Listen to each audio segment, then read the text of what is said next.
ഞങ്ങൾ സന്തുഷ്ടരാണ് എന്ന സിനിമയിലെ നായികാവേഷം മനോഹരമാക്കിയ അഭിരാമിയെ അറിയാത്ത മലയാളികൾ ചുരുക്കമാകും. നീണ്ട ഇടവേളകൾക്ക് ശേഷം അഭിരാമി വീണ്ടും സിനിമകളിൽ സജീവമായി തുടങ്ങിയിട്ട് വളരെ കുറച്ചു വർഷങ്ങളേ ആയുള്ളൂ. സുരേഷ് ഗോപിക്കൊപ്പം കരുണൻ എന്ന ചിത്രത്തിൽ അടുത്തിടെ അഭിരാമി അഭിനയിച്ചിരുന്നു. ഭർത്താവിനൊപ്പം അമേരിക്കയിൽ സെറ്റിൽഡായിരുന്നതിനാൽ വിവാഹശേഷം സജീവമായി സിനിമയിൽ നിൽക്കാൻ നടിക്ക് കഴിയാതെ പോയത്. 4 വർഷങ്ങൾക്ക് മുൻപാണ് അമേരിക്കൻ ജീവിതം അവസാനിപ്പിച്ച് അഭിരാമി ഇന്ത്യയിലേക്ക് തിരികെ വന്നത്. പഠനത്തിന്റെ ഭാഗമായി കൂടിയാണ് അഭിരാമി അമേരിക്കയിൽ പോയത്. 16 വർഷത്തെ ദാമ്പത്യ ജീവിതത്തിനു ശേഷം അടുത്തിടെയാണ് നടിയും ഭർത്താവും ഒരു കുഞ്ഞിനെ ദത്തെടുക്കുന്നത്. കുഞ്ഞുങ്ങളില്ലാത്ത ദമ്പതികളോട് അതേക്കുറിച്ച് നിരന്തരമായി ചോദിക്കരുതെന്ന് പറയുകയാണ് ഇപ്പോൾ നടി. പൊതുവെ കുഞ്ഞുങ്ങളില്ലാത്ത ദമ്പതികളെ കാണുമ്പോൾ അതിനു പിന്നിലെ കാരണം അറിയാനുള്ള ശ്രമം നമുക്കിടയിലെ ആളുകൾ നടത്താറുണ്ട്.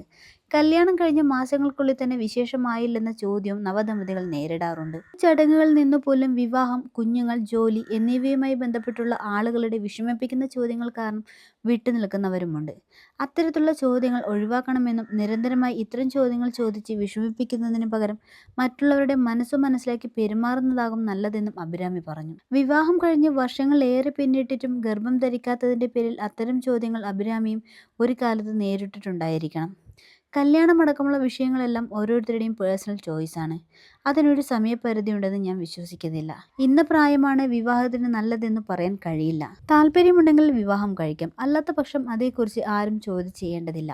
ആളുകളെ അതിന്റെ പേരിൽ പ്രഷർ ചെയ്യരുത്. അതുപോലെ കുഞ്ഞുങ്ങൾക്ക് ജന്മം നൽകണോ വേണ്ടയോ എന്നതും ഓരോ ദമ്പതികളുടെയും പേഴ്സണൽ ചോയ്സാണ്. പ്രസവിക്കണോ, എത്ര കുട്ടികൾ വേണം, എപ്പോൾ പ്രസവിക്കണം, അതോ മറ്റേതെങ്കിലും കുഞ്ഞുങ്ങളെ സ്വീകരിച്ചാൽ മതിയൊക്കെ എന്നതൊക്കെ കപ്പിളിന്റെ മാത്രം ചോയ്സാണ്. അതുകൊണ്ട് തന്നെ ഒന്നിന്റെ പേരിലും അവരെ നിർബന്ധിക്കാൻ മറ്റുള്ളവർക്ക് സ്വാതന്ത്ര്യമില്ല. കുട്ടികൾ വേണ്ടെന്ന് ദമ്പതികൾ തീരുമാനിച്ചാലും അത് നിരന്തരമായി ചോദിച്ച് വിഷമിപ്പിക്കരുത്. അവർ എന്തൊക്കെ പ്രശ്നങ്ങളിലൂടെയാണ് കടന്നു പോകുന്നതെന്ന് നമുക്ക് അറിയില്ല.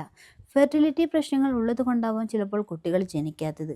കുഞ്ഞിന് വേണ്ടി ശ്രമിച്ചിട്ടും നടക്കാതെ പോയതാകാം. അതുകൊണ്ട് തന്നെ നിരന്തരമായി ഇത്തരം ചോദ്യങ്ങൾ ചോദിച്ച് വിഷമിപ്പിക്കരുത്. നമ്മൾ ചോദിക്കുന്ന ചില ചോദ്യങ്ങൾ അവരെ അത്ര ആഴത്തിൽ ബാധിക്കുമെന്ന് പറയാൻ കഴിയില്ല എന്ന് അഭിരാമി പറയുന്നു. അഭിരാമിയും ഭർത്താവും കുഞ്ഞിനെ ദത്തെടുത്ത വിവരം ഒരു വർഷം മുൻപ് മാതൃദിനത്തിലാണ് ആരാധകരെ അറിയിച്ചത്. മകളുടെ പേര് കൽക്കി എന്നാണെന്നും അമ്മ എന്ന നിലയിൽ ആദ്യമായി എല്ലാവർക്കും മാതൃദിന ആശംസകൾ നേരുന്നു എന്നാണ് അഭിരാമി എന്ന സോഷ്യൽ മീഡിയയിൽ കുറിച്ചു. 2009 അഭിരാമിയും ഹെൽത്ത് കെയർ ബിസിനസ് കൺസൾട്ടന്റായ രാഹുൽ പവനും വിവാഹിതരായത്. തെന്നിന്ത്യൻ ഭാഷകളിലെല്ലാം അഭിനയിച്ച നടിയാണ് അഭിരാമി.